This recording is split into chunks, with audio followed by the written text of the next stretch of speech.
nossos pecados, eles estão predestinados?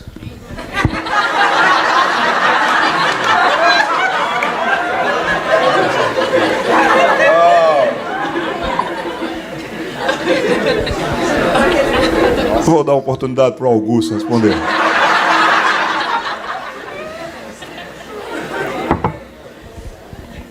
Primeiro, duas coisas sobre a pergunta. Esse é o tipo de pergunta que já traz a resposta. Porque a pessoa diz, os nossos pecados. Então, de quem são os pecados? Então, né? Já está respondido o problema, né? Já está respondido aí. A pergunta já admite de que os pecados são nossos. Nós que cometemos. E que nós somos responsáveis por ele. Segunda coisa, o emprego do verbo predestinar aí. O verbo predestinar na Bíblia, ele sempre é usado no sentido positivo. Deus predestina pecadores para a salvação. Quando se fala de coisas negativas, se fala do decreto de Deus, ou da sua vontade, ou da sua providência, né? Então, a pergunta, ela incomoda porque ela usa esse verbo da maneira errada. A Bíblia nunca se refere a nada ruim, né, no sentido de predestinado, né? O verbo sempre é usado para se referir à salvação de pecadores que Deus graciosamente resolveu eleger. E aí eu vou para o meu... Agora vamos para a resposta, né, feita os esclarecimentos. Eu acho que se a gente conseguir provar biblicamente que alguns casos em que, evidentemente, o mal feito havia sido decretado por Deus, nós já vamos começar a ter uma base para a resposta. E primeiro eu trago aqui o caso de Judas, e eu pergunto, caso de Judas, se Judas, haveria alguma chance ou alguma coisa que poderia sair diferente daquilo que aconteceu e que está no Novo Testamento? Jesus se referiu a Judas como sendo o filho da perdição. Todo o Novo Testamento diz que o que Judas fez foi aquilo que Deus havia estabelecido antes da fundação do mundo.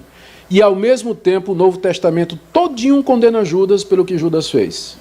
Judas é absolutamente responsável por haver traído Jesus, mas desde a fundação do mundo, Deus havia decretado que isso haveria de acontecer.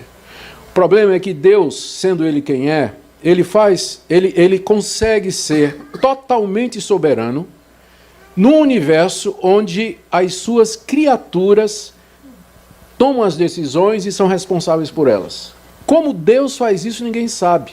Ninguém sabe. Como é que Deus consegue ser absolutamente soberano e eu, entretanto, sou responsável pelos meus atos. Então, estabelecido o caso de Judas, querem outro? Pilatos e os líderes judeus que rejeitaram Jesus. Agora, imagina se isso poderia sair diferente. Se está escrito que Cristo foi morto antes da fundação do mundo.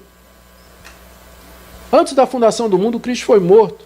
Então, por um lado, a morte de Cristo, através da decisão de Pilatos e da decisão dos judeus, havia sido decretado por Deus desde a eternidade, senão não tinha salvação. Você acha que Deus ia arriscar o seu plano de salvação do tipo assim, ó, eu vou ver aqui, vou jogar na loteria, vamos ver. Se Pilatos resolver condenar Jesus, vai dar certo o plano A.